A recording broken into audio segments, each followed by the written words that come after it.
Well, cheers everyone. Welcome to the New Populist. I'm Dave Brown. If you are new to the channel, please like and subscribe. Well, if you're anything like me, you have become very skeptical of our U.S. government these last 6 years. The lies, the gaslighting. Anytime you hear something from our government now, you immediately go, what is really going on here? And so I recently saw a press release from the State Department. And it doesn't seem to be that big a deal. It just says that we are lifting defense trade restrictions on the Republic of Cyprus.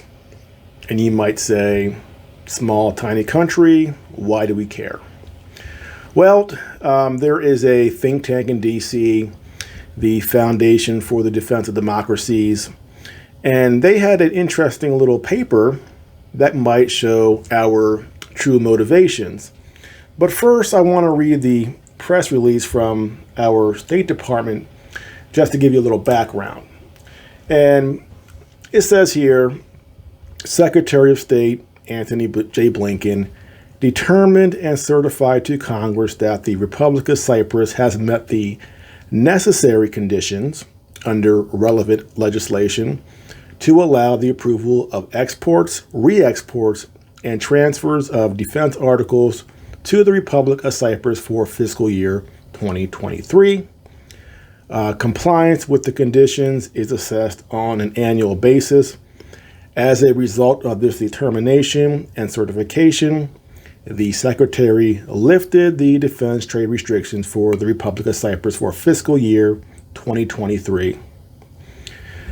Now, it says here that these conditions were met, and they're assessed every year. And these restrictions have been in place since 1987. So you might wonder why now, in 2022, we finally said, you know what? You've met all the requirements. We're going to go ahead and lift these restrictions. But then in this article from the Foundation for the Defense of Democracies, we get the real scoop. And it says the Biden administration announced on Friday a decision to lift the decades-old arms embargo on Cyprus for the coming fiscal year. This laudable step recognizes Nicosia's progress related to financial reforms and denying port calls of the Russian Navy. More importantly, it offers a valuable opportunity with some delicate diplomatic maneuvering to reach an agreement with Nicosia to transfer some of its Russian-made arms to Ukraine in return for the provisions of modern U.S. equipment and other security assistance. In the short term, this would provide Kiev much needed replenishment of weapon systems that its military already knows how to operate. In the longer term, this is an opening to pry Cyprus out of Moscow's orbit, improve the capability of Cyprus's military forces, enhance their ability to operate with the U.S. military, and promote regional security in the Eastern Mediterranean.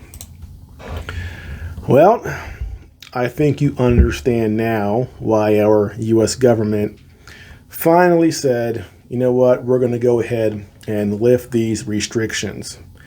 And it's because they need that Soviet-made military equipment to get to the battlefield so the Ukrainians can operate it, because our equipment, they don't know how to operate, and it takes months, if not years, to properly train people on U.S. equipment. And there's another added benefit, of course. As they said, we're going to replenish what Cyprus gives to Ukraine, meaning our defense contractors will make some money here as well by providing these U.S. weapons to Cyprus. And of course, by make money, that means us, the U.S. taxpayer, we'll be transferring some of our hard-earned money to Raytheon and all these other defense contractors who will now be supplying Cyprus. So now, if I'm not so cynical, you could say, well, this just makes sense as far as if our policy, whether or not I agree with it, is to fight Russia through Ukraine, it would make sense. But again, this kind of repeats this pattern where everything we do with other countries is all for our own selfish reasons. If it helps them, that's just a secondary benefit. But the primary thing is for us to achieve our goals. And if a country is no longer useful, we'll cast them off. And if for some reason they serve a purpose, we'll bring them into our fold. And this sort of foreign policy that we've been doing the last 30, 40 years creates as much problems as it solves, as we've seen with Libya, Iraq, and Syria, and Afghanistan. And we keep playing with these countries.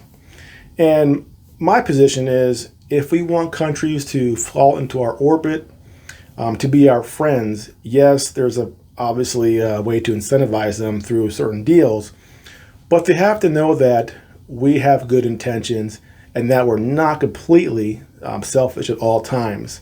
And because if countries believe that, it will be easier for Russia, China, that access over there to welcome these countries and for these countries to go to them instead of come to us. And that is my concern long term, as Iran and China and Saudi Arabia and all these countries in Asia and in Eastern Europe sort of align together and form their own economic bloc. And of course, again, these countries in Africa, South America, they're paying attention going, who should we go with right now? The United States, who will use us and then at some point cast us aside? Or do we go with the Chinese? And there's a lot of countries in Africa who are welcoming the Chinese because, to their credit, and I don't give the Chinese too much credit very often, they've been relatively fair in their treatment of some of these countries in Africa, which is why they're being welcomed in. And if they're welcomed in, that means we, the U.S., is not. And long term, that will be a problem for us. So that's something we need to be aware of and taking into consideration moving forward. Well, that's it for now. Again, if you are new to the channel, please like and subscribe, and I'll see you next time.